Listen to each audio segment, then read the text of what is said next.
আসছি। এই রীতি, ও তোর বড় বোন না? বড় বোন কে হুকুম করে? এত হুকুম করলে তো কি হলো? গায়ে ফুসকা পড়ে গেল নাকি? সব সময় বড় মেয়ে বড় মেয়ে। যাও বাপ খেয়ে নাও। না না মা, আমি খেতে পারবো না। তাই বলে হয়? তোমার লেগে আলাদা করে ভালো ভালো মাংসগুলো তুলে রেখেছি। এই তো পিছলাও। লজ্জা থেকে কি আর এই বাড়িতে আসি? এবার যা করেন করলেন না, পরের একটু খেয়াল রাখবেন। এভাবে আমি কিন্তু ভিখারির সাথে বসে খেতে পারবো না। আমারই ভুল হয়েছে, একসাথে খেতে বসলাম। মা আমি এখানে খাবো। এই জায়গা আমাদের লেগে না মা, সব ঘরে কি কাজ? থাক দেখার বাঁচা যায় না। ওগো তোমার কি হয়েছে? চোখে নে। আমাদের ওদের ভিখারিদের লোকটি সাথে বসে খাওয়া নাই। আমারই ভুল হয়েছে। আমাকে তুমি ক্ষমা করে দাও।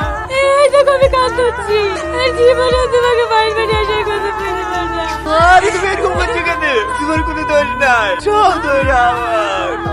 আমি শুধু বড় লোক হতো, তাহলে আর তোমার গানের কথা শুনতে হতো না। চলো আমি আর এই বাড়িতে আর পড়তে থাকবো না। আজিজ, আজিজ, কি ব্যাপার স্যার আপনারা? চল থানায়। ঘুষ খাওয়ার অপরাধে আমরা তোকে অ্যারেস্ট করতে এসেছি। না না স্যার, আমি তো জীবনে ঘুষ খাইনি। ঘুষ খাসনি?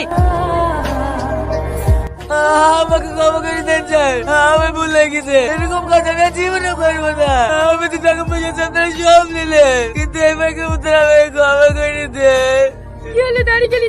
চলো। একটু দাঁড়াও। এসব ন্যাকামো শোনার টাইম আমাদের নেই। যা উলার কোর্টে কি বলবি? এই তো লোকে। হ্যালো, একটু দরকারের জন্য ফোন করলাম। রাধানগর থানার এসআই শাহিন বোস একটা আসামিকে অ্যারেস্ট করতে এসেছে। আপনি একটু বলে দিন যেন আসামিটিকে না করলে। তোমার মাকে বেশি ভালোবাসো নাকি মোবাইলকে বেশি ভালোবাসো? যদি তুমি তোমার মাকে বেশি ভালোবাসো তাহলে ভিডিওটিতে একটি লাইক করে চ্যানেলটি সাবস্ক্রাইব করে দাও। আর মোবাইলকে ভালোবাসলে কিছুই করার দরকার নেই। এই চোখ একটু দাঁড়ান স্যার। চালাবে মানে? এই তুই কে রে? তোর বাপ ফোনটা এসে ফোনটা ধর। Yes sir. হ্যাঁ ওকে স্যার, আমি এক্ষুনি ছেড়ে দিচ্ছি। অফিসার, ও ওনাকে ছেড়ে দাও। বলো না তুমি কে? তোমার এক ফোনে এত বড় অনেক করার পরে আমাকে চাইতে চলে গেল। বলো না বাপ, বলো না আমি কে? হ্যাঁ বলে।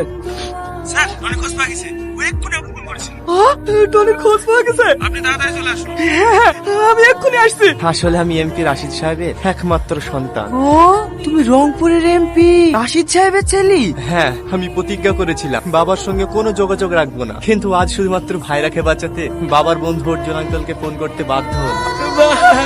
তুমি আমাকে ক্ষমা করে দাও। আমি সামান্য টাকার অঙ্কে তোমার সাথে কত খারাপ ব্যবহার করেছি। আমি তোমার পা দিচ্ছি। আরে আরে কি করছো? বাপ, আমি মা হয়ে তোমার সাথে হাত ধরে ক্ষমা চাচ্ছি। আরে আরে আপনি কি করছেন মা? টনি, আই বাবা তুই মুখে। আব্বা শান্ত হও। আমার নাতনি কই?